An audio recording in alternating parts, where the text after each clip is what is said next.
Bricard Trial S sitting in front of me. We're going to see how far we can get with this today. Been messing around with it for most of the afternoon. I've managed to pick it twice.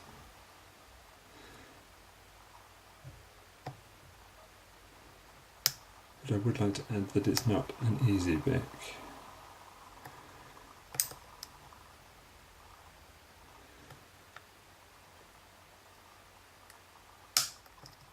Okay, so I've picked number 5 and number 6. I think now is probably the right time to change pick. Now, a little bit of a false set going on, can you see that? Now this is basically the same lock as the Bricard S that I picked last week, but it's double the price. The retail price of this lock is around €80. I managed to find one at a decent price, around €30 to play with. Didn't pay €80 for it, don't worry about that, but I wanted to know how they could possibly justify doubling the price of a lock. Hopefully we're going to find out in a few minutes' time.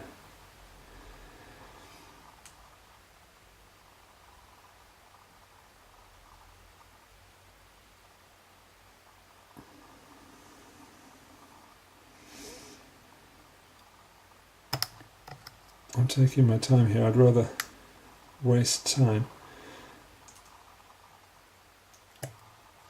and be safe rather than try and go quickly and blow it.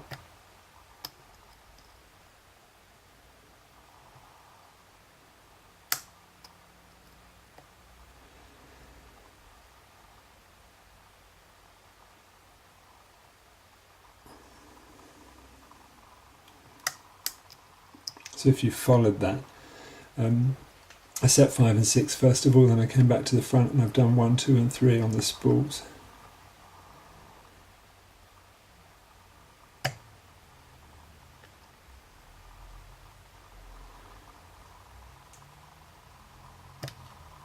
It looks like number 3 isn't set actually.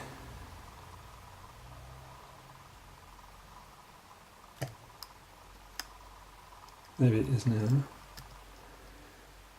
So theoretically that's everything set. I think number 6 popped back up. Yeah. Alright, so theoretically that is everything set, but everything is not set. That's the problem, isn't it? Those would be open. So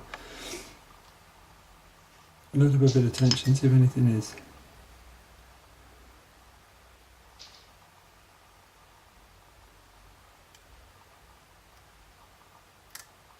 See if anything is overset.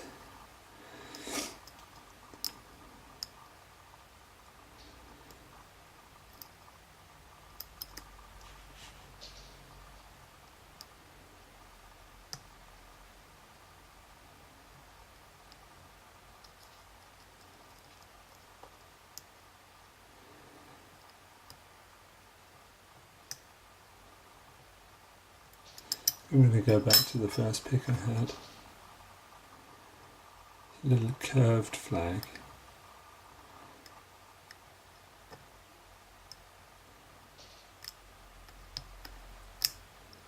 Definitely get the feeling that something is overset here.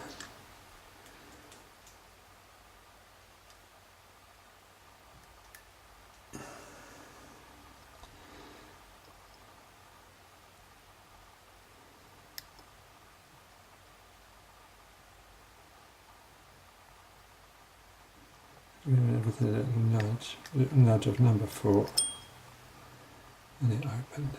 Alright, so that is our Bricard Trial S. I do have the key. Let's get her open and see if we can see why they charge double the price for this lock. Right, tools. First thing first, we have a little clip on the back that we're going to have to get off. I'm going to do the old trusty plier technique.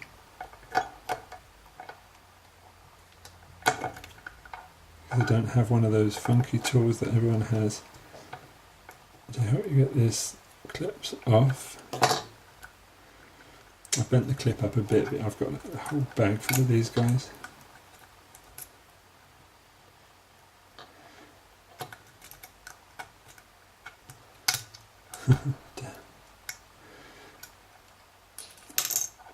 Okay, follow up, key. This does have passive pins, so we're going to try.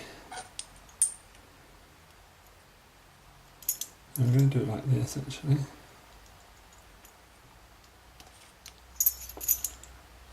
I think this is probably going to be the best way to do it. It's very hot today, I've got slippery hands, I hope I'm not going to fluff this up.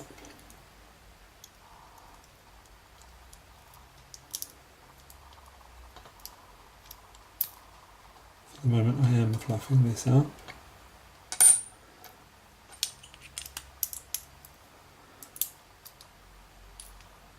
Alright, I'm totally fluffing this up, so doesn't really matter. What I'm going to do is put this down.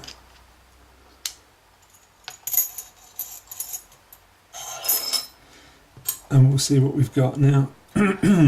I've picked this before, you see, so I do know what's going on.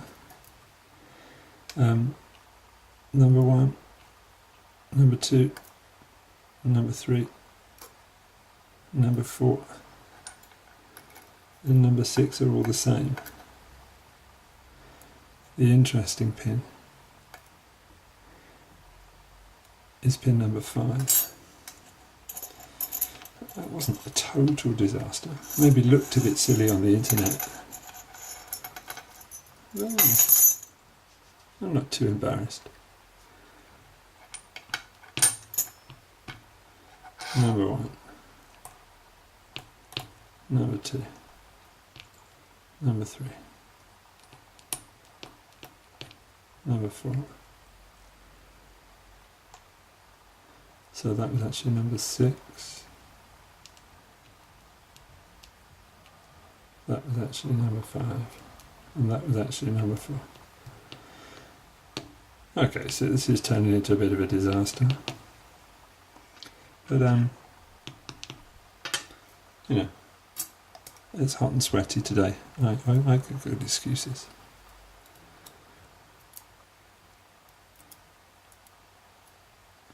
There's a bit of anti-drill protection that we've lost there.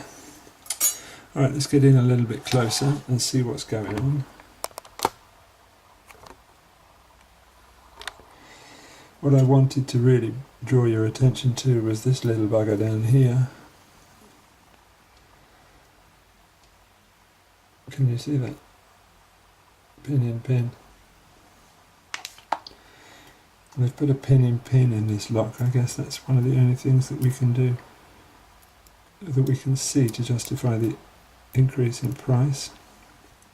The key pins look pretty standard, except for pin number 1, which was that one that was hanging up. You can see that it's got a beveled bottom. So we've got all spools, with the exception of our standard, which isn't a standard at all in fact, because it's a pin in pin, cheeky little pin in pin, which caused us all kinds of problems at the beginning. Nothing special about the springs really, other than the fact that they're different materials. We've got some of the, I never know if they're copper or brass, some of the copper or brass ones, and some of the stainless steel ones.